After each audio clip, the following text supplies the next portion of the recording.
नमस्कार, आप देख रहे हैं दी गुरु बात मोदी की स्पेशल एडिशन। गुरु मतलब केवल गुरु नहीं होता, गुरु मतलब बहुत कुछ होता है। गुरु मतलब सोच है, गुरु मतलब समृद्धि है, गुरु मतलब नीति है, गुरु मतलब चुनौती है, गुरु मतलब प्लान है, गुरु मतलब उड़ान है, गुरु मतलब विजन है, गुरु मतलब पर्यटन है। गुरु ने जब से कमान संभाली है, देश लगातार समृद्धि की ओर अग्रसर है। दुश्मन देशों की हर चुनौती का माकूल जवाब दिया जा रहा है। 200 सालों के सोच के साथ इंफ्रास्ट्रक्चर का विकास किया जा रहा है और ये सब जिसकी वजह से मुमकिन हो पा रहा है, उनका नाम तो आप जानते ही होंगे, लेकिन हम तो सिर्फ उन्हें गुरु ही कहते हैं।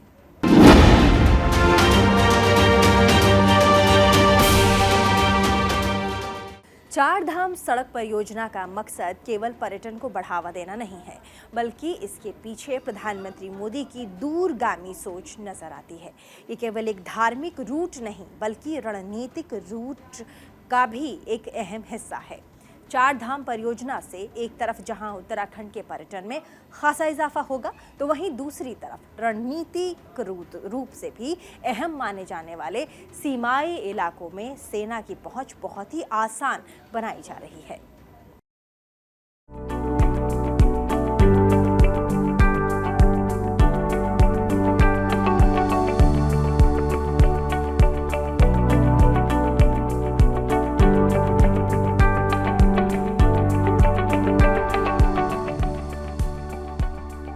चार धाम सड़क परियोजना का मकसद केवल पर्यटन को बढ़ावा देना नहीं है, बल्कि इसके पीछे पीएम मोदी की दूरगामी सोच नजर आती है।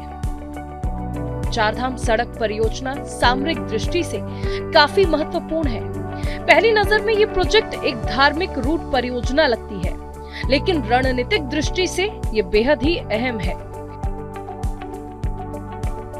कैलाश मानसरोवर यात्रा के लिए लिपुलेख जाने वाली सड़क भी इसी तरह का महत्व रखती है, जिसके जरिए भारतीय सेना आसानी से चीन नेपाल की सीमा तक पहुंच जाती है। एक बार जब प्रधानमंत्री का प्लान धरातल पर उतरेगा, तब वो सपनों का भारत नजर आएगा।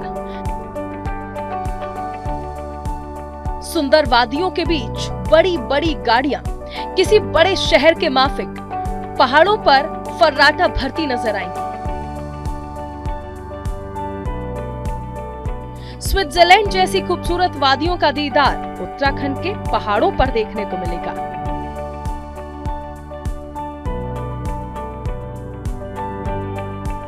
चारधाम परियोजना का मकसद सभी मौसम में पहाड़ी राज्य के 4 पवित्र स्थल गंगोत्री, यमुनोत्री, केदारनाथ और बद्रीनाथ को आपस में सड़क मार्ग से जोड़ना है। इस परियोजना के पूरे हो जाने के बाद हर मौसम में चारधाम की यात्रा की जा सकेगी।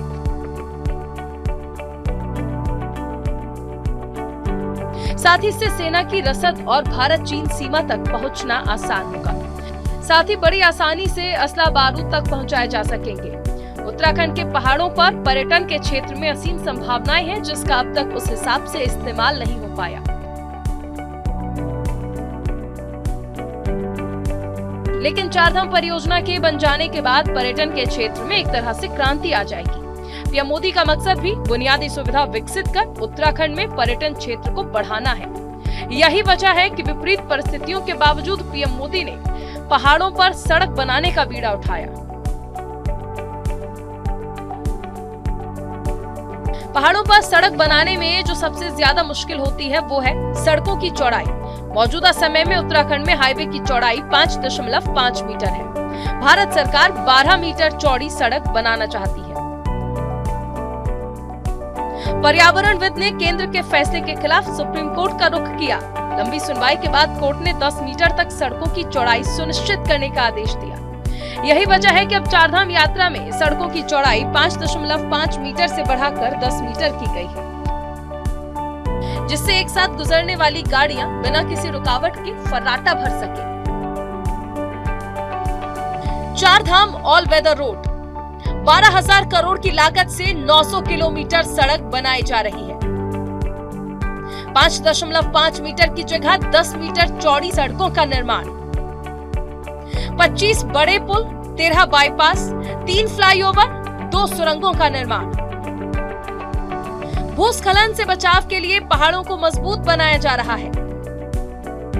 3000 करोड़ की लागत से 17 परियोजनाओं पर काम जारी है। तीर्थ यात्रियों के लिए राजमार्ग पर 18 सुविधा केंद्रों का निर्माण। राजमार्ग में 154 बस स्टैंड, ट्रक पार्किंग का निर्माण भी किया जा रहा है। उत्तराखंड की सीमाएं चीन से लगती हैं और इसीलिए भी इन सड़कों का महत्व खास हो जाता है। ऑल वेदर रोड बनने के बाद भारत चीन सीमा तक सेना के वाहन, साजो सामान तक पहुंचना आसान हो जाएगा। सड़कों की स्थिति 1962 में चीन के साथ हुई जंग के बाद से नहीं बदली। इन सड़कों पर दो गाड़ियों का एक साथ गुजरना मुश्किल हो जाता था और इसीलिए इन संवेदनशील जगह पर सड़कों के निर्माण की जरूरत अरसे से महसूस की जा रही थी और ये बीड़ा उठाया प्रधानमंत्री नरेंद्र मोदी ने। आजादी के बाद पहली बार 4 धाम प्रोजेक्ट के जरिए हमारे चारों धाम ऑल वेदर रोड से जुड़ने जा रहे हैं।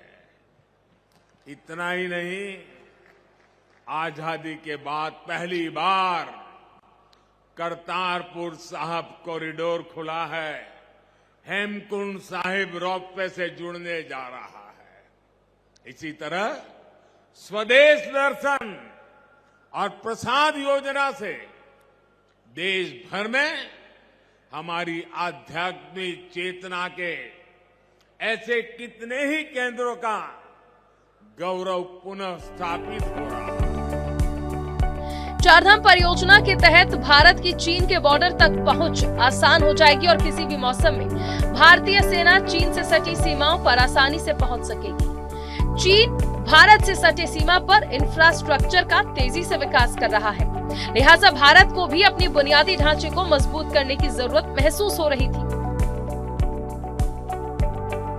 पीएम मोदी के साहसिक फैसले के बाद एक तरफ जहां पर्यटन क्षेत्र में संभावनाओं का तेजी से विकास हो रहा है, वहीं रणनीतिक रूप से भारत का बुनियादी ढांचा भी बेहतर हुआ है।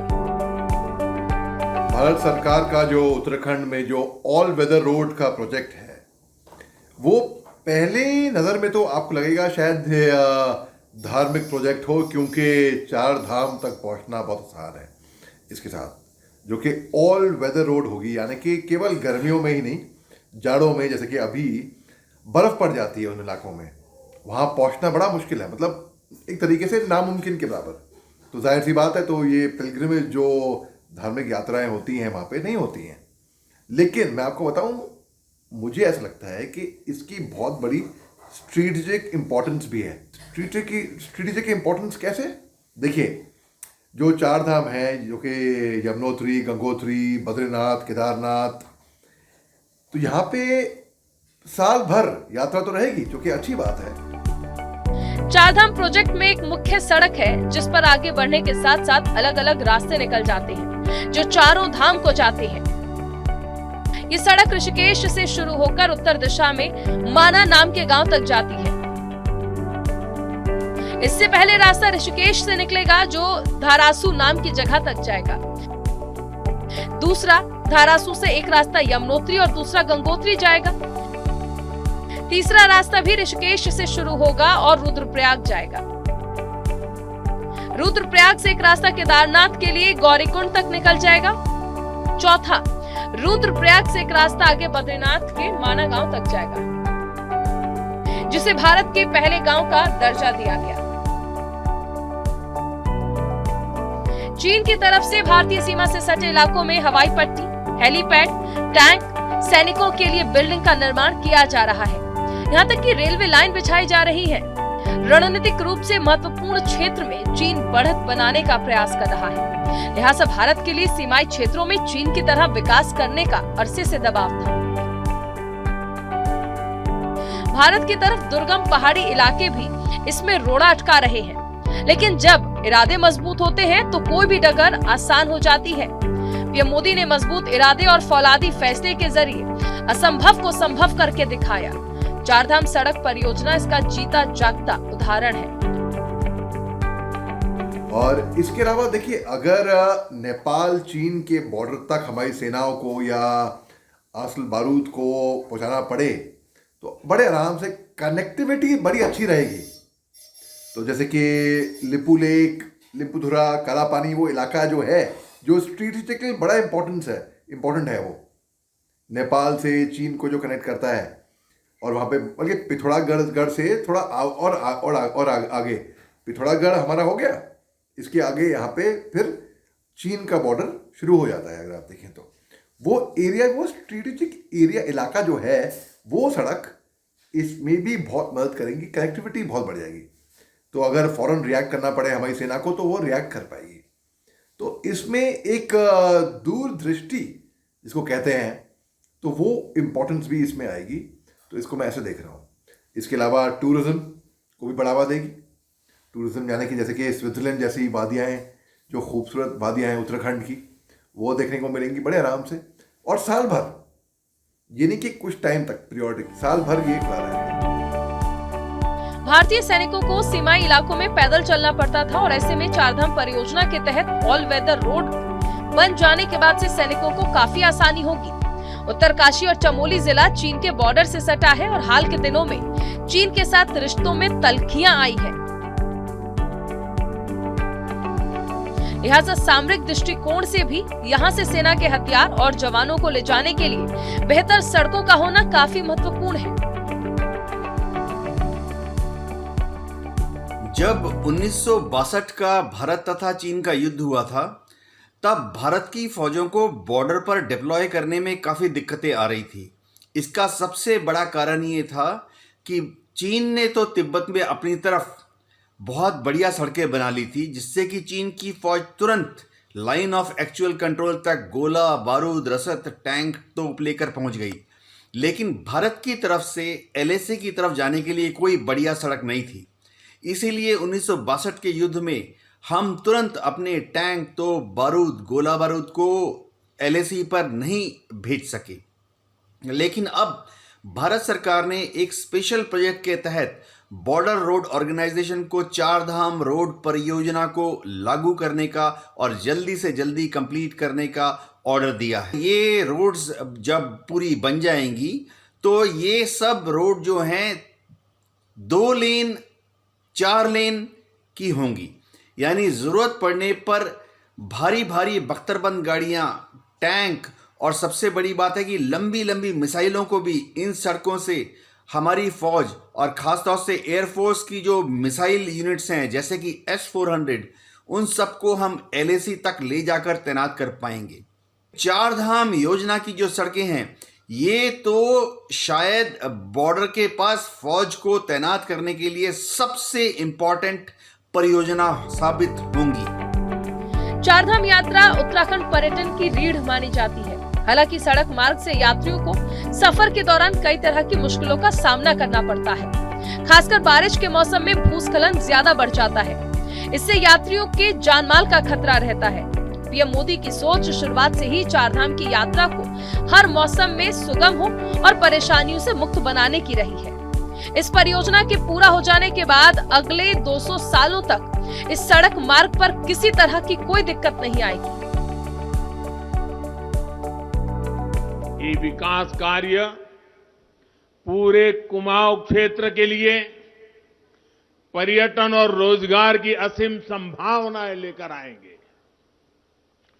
Chardham all weather road project का लाभ टनकपुर, पिथौरागढ़ सेक्शन में भी मिलने वाला है। हिंदुस्तान में पहली बार पर्वतमाला परियोजना की कल्पना आई है किसी को और योजना बनकर के आज आपके सामने आया है। इस योजना के तहत पहाड़ों पर आधुनिक कनेक्टिविटी और आधुनिक इंफ्रास्ट्रक्चर का विस्तार किया जाएगा। केदारनाथ धाम की तरह बाबा बद्री विशाल के दरबार को भी खूबसूरती से संवारा जा रहा है, सजाया जा रहा है। प्रधानमंत्री मोदी के ड्रीम प्रोजेक्ट पर तेजी से काम किया जा रहा है। केदारनाथ धाम की तर्ज पर बद्रीनाथ धाम को विकसित किया जा रहा है। 4 धामों में से एक बद्रीनाथ उत्तराखंड के चमोली जिले में है, जो समुद्र की सतह से 3133 मीटर यानी 10,289 फीट की ऊंचाई पर है। यहाँ हर साल लाखों की तादाद में तीर्थयात्री आते हैं। 424 करोड़ के मास्टर प्लान के तहत बद्रीनाथ धाम को संवारने का काम चल रहा है। धाम में वन वे लूप रोड का पहाड़ी शैली के पत्थर से निर्माण होगा। इसमें लगभग 700 मीटर सड़क बनाई जाएगी। अराइवल प्लाजा का निर्माण किया जाएगा, जहां यात्रा टिकट की बुकिंग, होटल्स की जानकारी जैसी सुविधाएं तीर्थ यात्रियों को दी जाएंगी। मास्टर प्लान के तहत इस समय बद्रीनाथ धाम में शेष नेत्र और बद्रीश झील का सौंदर्यीकरण किया जा रहा है। ये दोनों झील लगभग 300 मीटर तक फैली है। सभी घाट का सौंदर्यीकरण और निर्माण कार्य किया जा रहा है। बद्रीनाथ धाम को मास्टर प्लान के तहत 100 सालों की जरूरत को ध्यान में रखते हुए विकसित किया जा रहा है। इसी आधार पर बुनियादी ढांचे के विकास के साथ साथ यात्रियों की सुविधाओं के लिए आवश्यक इंतजाम किए जा रहे हैं। बद्रीनाथ धाम में स्थित अस्पताल का विस्तार किया जाएगा, जिससे कि यहां आने वाले तीर्थ यात्रियों को अच्छी तरह से इलाज की सुविधाएं मिल सके। इस पूरे मास्टर प्लान को साल 2025 तक पूरा करने का लक्ष्य रखा गया है। 3 चरणों में यहां बुनियादी ढांचे का विकास कर बद्रीनाथ धाम का कायाकल्प किया जाना है। उत्तराखंड में केवल रेलवे और सड़कों का ही जाल नहीं बिछाया जा रहा, बल्कि सभी क्षेत्रों में इंफ्रास्ट्रक्चर विकसित किया जा रहा है। वो दिन अब दूर नहीं जब उत्तराखंड के कई इलाकों में पर्यटक रोपवे के जरिए आसमानी सैर का भी लुत्फ उठा सकेंगे। फिलहाल पूरे उत्तराखंड में 10 जगह पर रोपवे का काम किया जा रहा है। इनमें से रोपवे की उड़ान देहरादून से मसूरी, कद्दूखाल से सुरकंडा देवी मंदिर,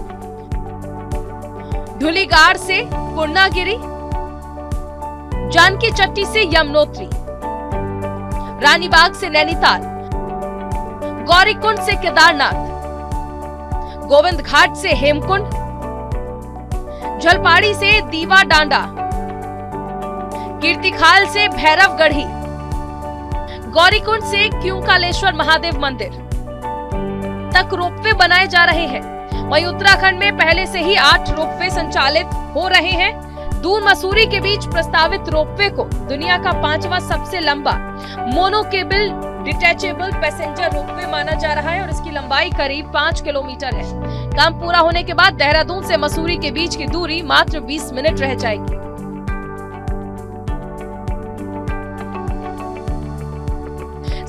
दिसंबर 2016 को प्रधानमंत्री नरेंद्र मोदी ने उत्तराखंड में ऑल वेदर रोड की नींव रखी थी, जिससे उत्तराखंड में कनेक्टिविटी की दिशा में महत्वपूर्ण कदम बढ़ाया जा सके। माना जा रहा है कि इस परियोजना के पूरा होने के बाद जहां एक तरफ उत्तराखंड में पर्यटन का खासा विकास होगा, तो वहीं दूसरी तरफ आर्थिक विकास को मजबूती मिलेगी। चारधाम परियोजना के पूरा होने के बाद उत्तराखंड में विकास की नई इबारत लिखी जाएगी।